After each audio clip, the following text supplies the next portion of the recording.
मैं आपको बता रहा था प्रेम कि गुरु महाराज यानी समझो काफ़ी समय तक सेवा की है। तो संतों का ये इतिहास बता रहा है कि जब वो इस धरती पर से जाते हैं, आत्मा उनके निकल करके निज धाम पहुँचती है, ये शरीर उनका जब यहीं गिर जाता है तो वो काम उनका कौन करता है? दूसरे लोग करते हैं, जिसको वो अधिकार दे करके जाते हैं, बता करके जाते हैं, कह करके जाते हैं, वो करते हैं। एक आध महात्मा ऐसे भी हुए हैं तो उन्होंने पहचानने के लिए कह दिया कि पहचान लेना कि कौन है उत्तराधिकारी हमारा। जैसे आपके हरिकृष्ण जी महाराज थे,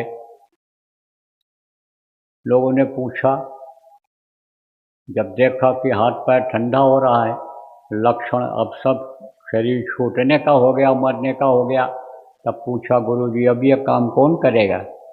तब उन्होंने कहा बाबा बकाला में वहाँ मिलेगा, वहाँ मिलेगा। छोड़ दिया शरीर।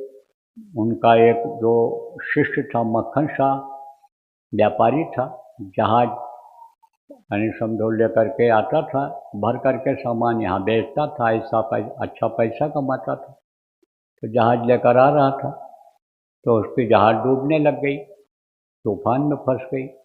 तब उसने गुरु को याद किया और कहा गुरु जी अब जान बचाओ, जहाज बचा लो हमारा, हम आपके सामने सेवा भेंट करेंगे, पहुँचते ही 500 रुपया हम आपको चढ़ाएंगे, आप उसको चाहे जहाँ लगाना, चाहे जिस काम में लगाना, 500 हम देंगे, आपको चढ़ाएंगे। दया हो गई, बचा लिया गुरु ने, माल बेचा उसने, अच्छी कमाई हुई। सबसे पहले कहा भाई गुरु का कर्जा अदा कर दें, लेकर के गया। वहाँ पहुँचा तो पता चला कि गुरु जी तो है ही, वो तो शरीर छोड़ दिए। लोगों से पूछा तो हम किसी को बता के गए, बोले बताए नहीं, बाबा बकाला में वहाँ चले जाओ, वहाँ खोजो। अब वहाँ पहुँचा, वहीं के लिए कहे गुरु जी बता के गए थे कि वहाँ मिलेगा। अब वहाँ देखो लोगों ने फ़ायदा क्या उठाया गुरु के नाम का, गद्दियाँ बना ली 22 लोगों ने अपनी अपनी अलग गद्दी बना लिया गुरु के नाम पर। और वो कहें हम उत्तराधिकारी हैं, दूसरा कहें हम हैं, तीसरा कहें हम हैं, चौथा कहें हम हैं, पांचवा कहें हम हैं। तरह तरह का जो हम लोग कि लोगों को प्रलोभन देने लगे, अपना एक तरह से दुकान चलाने लग गए। तब उसने सोचा भाई अब हम क्या करें, मक्खन शाह ने सोचा अब हम क्या करें। तो उसने कहा हम अशर्फी 5-5 सबको देंगे और बात बताएंगे। तो उस पर लोग बताएंगे ही, कुछ बोलेंगे तो मैं समझ जाऊंगा कि हाँ इनको जानकारी है। तो अशर्फी तो सबने रखवा लिया, तो तुम कुछ बोले नहीं, सिर पर हाथ रख के चले गए। और खाने पीने के लिए, रहने के लिए सब लोगों ने कहा सुविधा मुहैया करा दिया। तो वो तो खाने पीने के चक्कर में गया नहीं था, वो तो सुख सुविधा के चक्कर में गया नहीं था, वो तो अपने गुरु का उत्तराधिकारी खोज रहा था। तो सबको दिया, 22 में से कोई नहीं बोला। तब किसी आदमी से पूछा गांव में कि कोई भाई बाबा हरिकृष्ण महाराज का और भी शिष्य है?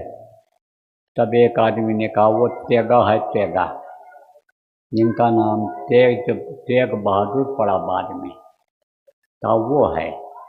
वो बुढ़िया के घर के सामने कोठरी है, उसी में बैठा होगा, ध्यान करता होगा, भजन करता होगा, अपना याद करता होगा। तब कहाँ चलें, वहाँ भी चलें। और वो ध्यान में बैठे हुए थे। मक्खन शाह पहुँचा, इंतज़ार करता रहा कि भाई ध्यान में कोई बैठा हो, भजन में बैठा हो तो उसको जगाना नहीं चाहिए, बहुत बड़ा पाप है एक तरह से। तो कहा पाप कौन करे अब यहाँ।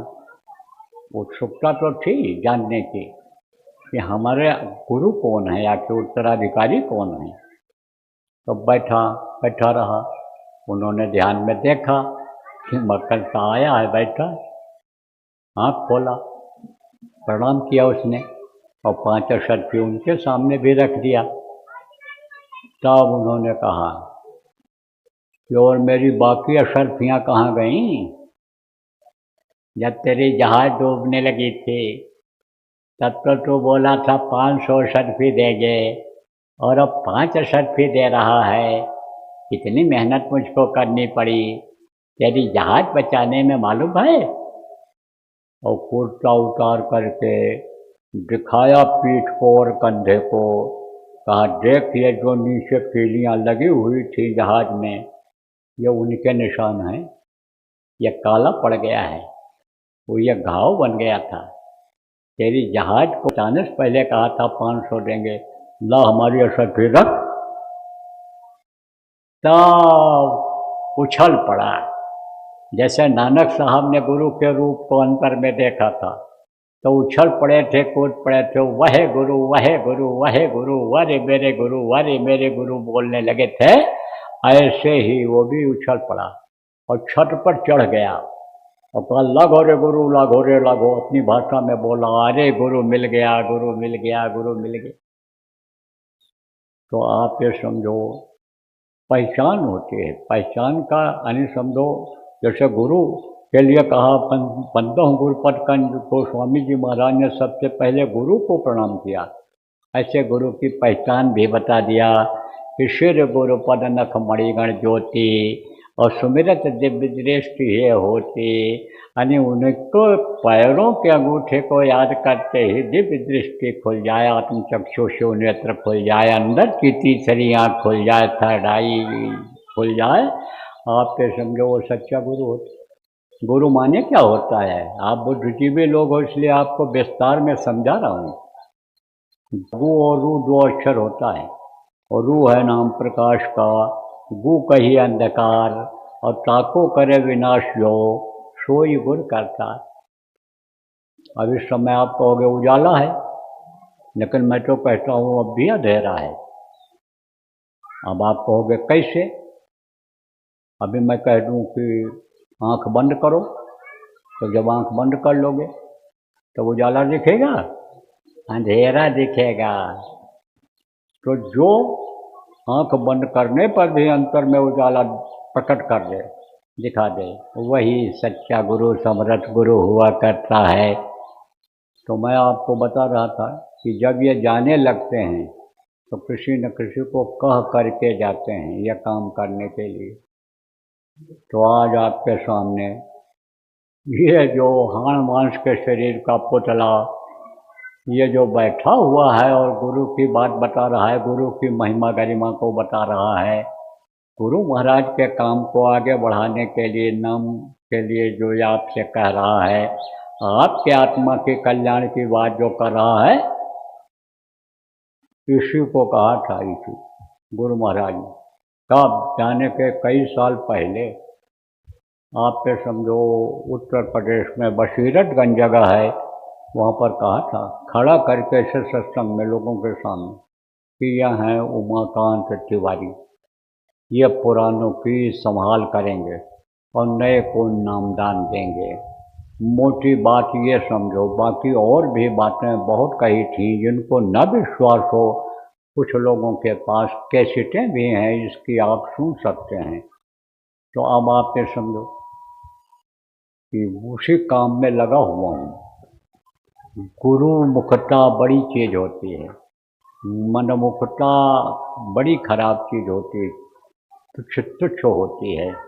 तो गुरु भक्तों को गुरुमुख बनना चाहिए और गुरु के आदेश का पालन ही गुरु भक्ति होती है। तो गुरु महाराज आदेश दे करके गए, उसी का पालन करता हूँ। पुरानों को समझाता रहता हूँ कि भाई आप दुख झेल रहे हो, तकलीफ झेल रहे हो, मनुष्य शरीर देव दुर्लभ पाते हुए, आप समझो समर्थ गुरु महाराज को पाते हुए, और आप तकलीफ झेल रहे हो, आप शरीर से कष्ट पा रहे हो, धन बरकत रुकी हुई है, मानसिक टेंशन आपको रहता है, तो ऐसा क्यों करते हो? 100 मर्जों की एक दवाई, सुमिरन ध्यान भजन करो मेरे भाई, सुमिरन ध्यान भजन को आपने छोड़ दिया, आपका मन उसमें नहीं लगता है, करते भी हो तो मन नहीं लगता है, तो मन कैसे रुकेगा?